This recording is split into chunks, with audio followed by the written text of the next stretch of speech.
નર્મદા જિલ્લાના તિલકવાડા તાલુકાના નવાપુરા ગામે નાળાના કામમાં થયેલી ગેરરીતિએ ભારે વિવાદ તે સર્જ્યું છે। ગ્રામજનોના આક્ષેપ મુજબ તંત્ર દ્વારા જૂના નાળા પર જ નવું નાળું બનાવી અનોખો ઇતિહાસ રચાયો।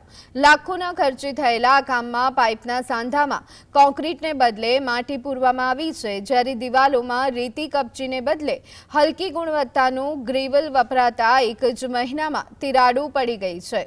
ભ્રષ્ટાચારની ગંધ આવતા ગ્રામજનોએ આક્ષેપ કર્યું છે કે અધિકારીઓએ મલાઈ સિરવવા હલકી કક્ષાનું કામ કર્યું છે અને આ મામલે તાત્કાલિક તપાસની માંગ ઉઠી છે। નર્મદા જિલ્લાના સિરાજુલ ગ્રામ પંચાયતનું નવાપુરા ગામ છે। આપ તસવીરોમાં જોઈ રહ્યા છો। આ ગ્રામજનો જે જણાવી રહ્યા છે કે જે નવાપુરા ગામના છેડા ઉપર કોતર ઉપર એક પાઇપ નાળું બનાવવામાં આવ્યું છે। આ પાઇપ નાળું છે તે નાળા ઉપર નાળું બનાવવામાં આવ્યું છે। આપ તસવીરોમાં બતાવીશું આપને।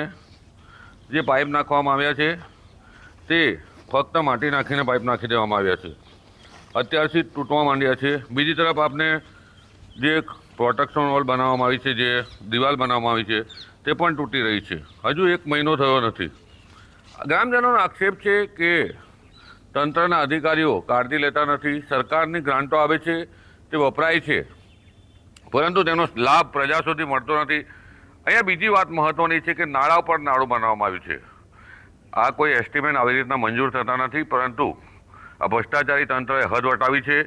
કારણ કે એસ્ટિમેટ નવા બનાવવાના હોય, નવું નાળું બનાવવાનું હોય, જ્યારે નાળું હતું જ તેના પર પાઇપ નાખી અને બીજો ભાગ ઊંચો કરવામાં આવ્યો અને સરકારના નાણાં આવી રીતના વેડફી નાખવામાં આવે છે।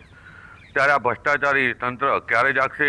નર્મદા જિલ્લામાં આવી રીતના ગોબાચારી ચાલી રહી છે। આ ગ્રામજનોએ તેને ઉજાગર કરી છે। રફીક ધણીવાલા, GSTV, નર્મદા।